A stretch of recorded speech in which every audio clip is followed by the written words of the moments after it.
What's going on, guys? It's your boy Beardson Beardly here, and today I come here to report that WB Games has closed down 3 studios, including Monolith Productions. And normally, me hearing about a game studio shutting down and closing, I would be celebrating, really, because if anything, I think the people that are making games today probably deserve to lose their jobs. We need more game developers being fired and laid off and cast aside and shunned from this industry for serving a slop for 10 years straight.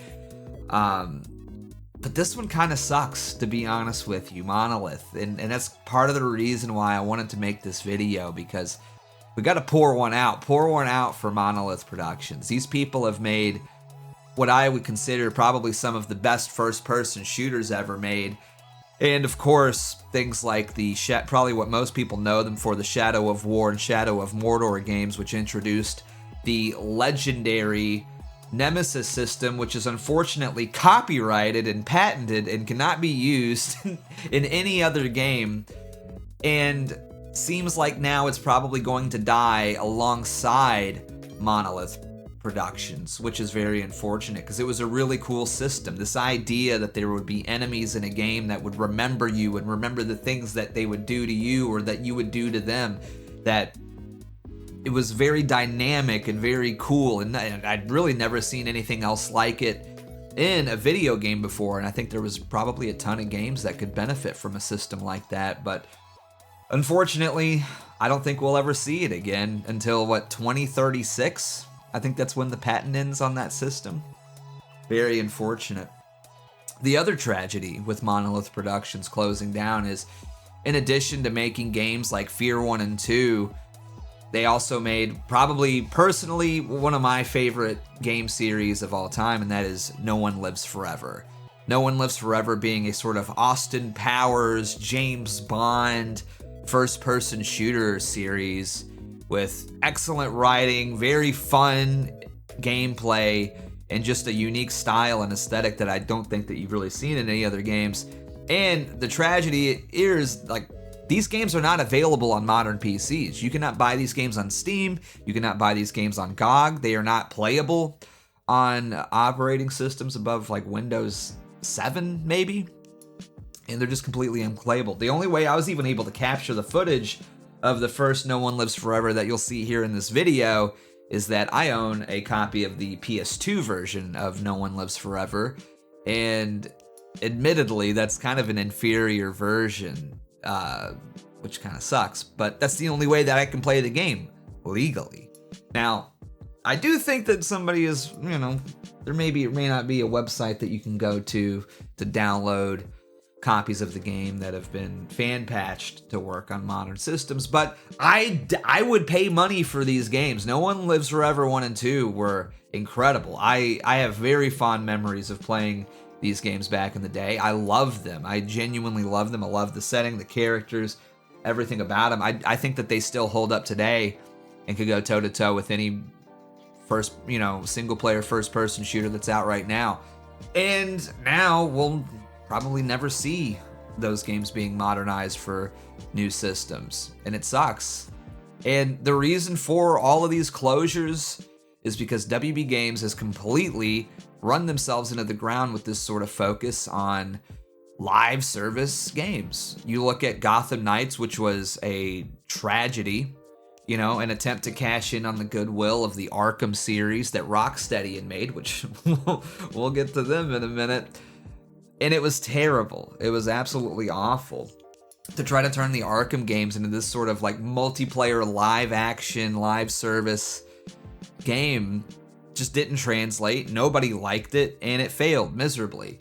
And going back to Rocksteady, here you have the developers of the legendary Batman Arkham series between Asylum, City, and Night, and you assign them to make a live service game about the Suicide Squad?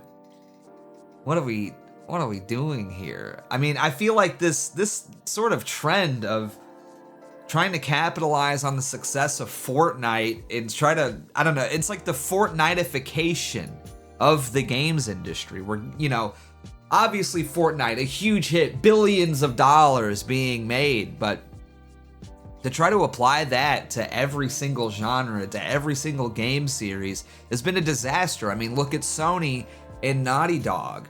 This entire console generation, it's like we've been missing out on a ton of potential single-player games because Sony has assigned all of their first-party studios to making these live service games that nobody wants to play, right? Look at Concord, for instance. They launched Concord and pulled it off the shelves in 2 weeks because nobody wants to play it. These games are a commitment. You really only have, any normal gamer would only have room for maybe one of these games in their entire life because it's like a job.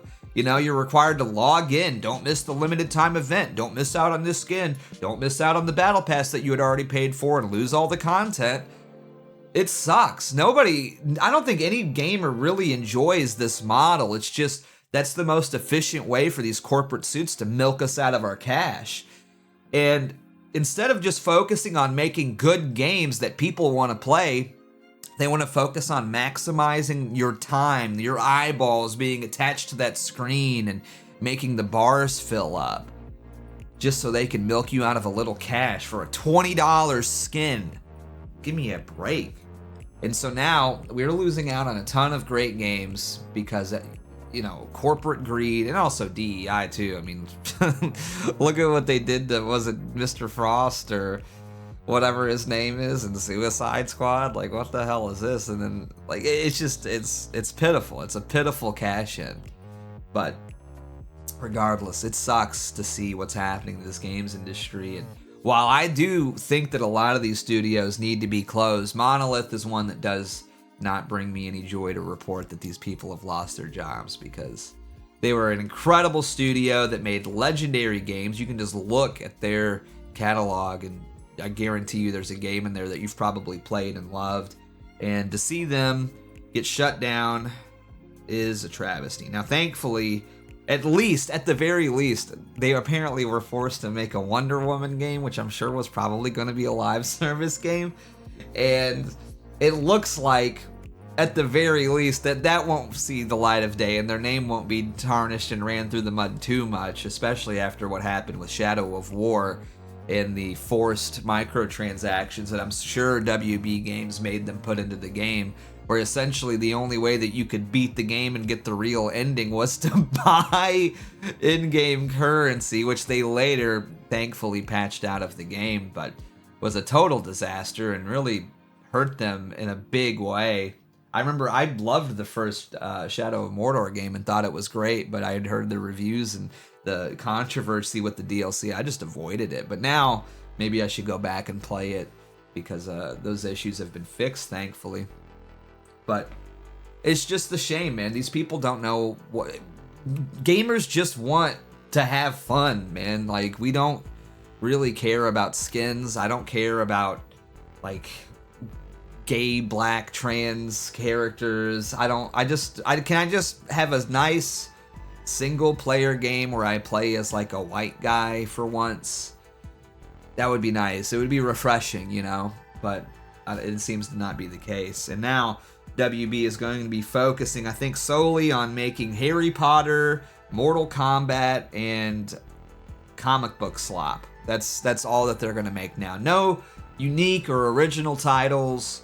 Nothing interesting or groundbreaking like a No One Lives Forever or a Fear. There's no more room for that. Just more licensed slop to shove down your gullet, and so that way they can sell you like a retro Batman skin in the shop, or a funny little broomstick or something in Harry Potter. I don't know anything about Harry Potter. I don't know what you would do with that, but either way, it just sucks and it's sad, and I gotta pour one out for Monolith because, again, legendary game devs.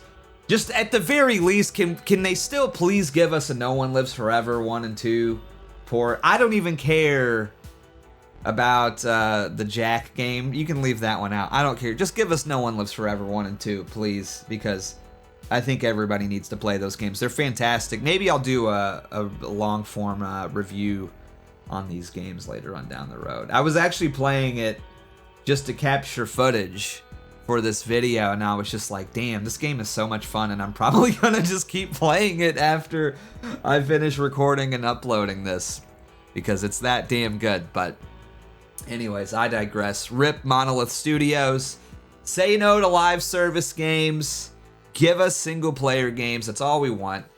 And fuck off with the microtransactions all the time, man. Just sell us a fucking game. It's not that hard. We'll buy it. I promise. If it's fun, we'll fucking buy it, dude. But anyways. All right. Anyways, that's it. Become a member on the channel. Join the Discord. Every Friday night we hang out, play games. Shill. Give me money. Tell your friends to watch all my videos and watch all the ads, or get YouTube Premium and watch my videos. Watch them all. Share them. Like, subscribe, comment. Let me know what are your thoughts, and what would you like to see next on the channel? I got more videos planned. Can't wait. And love you guys. Bye-bye.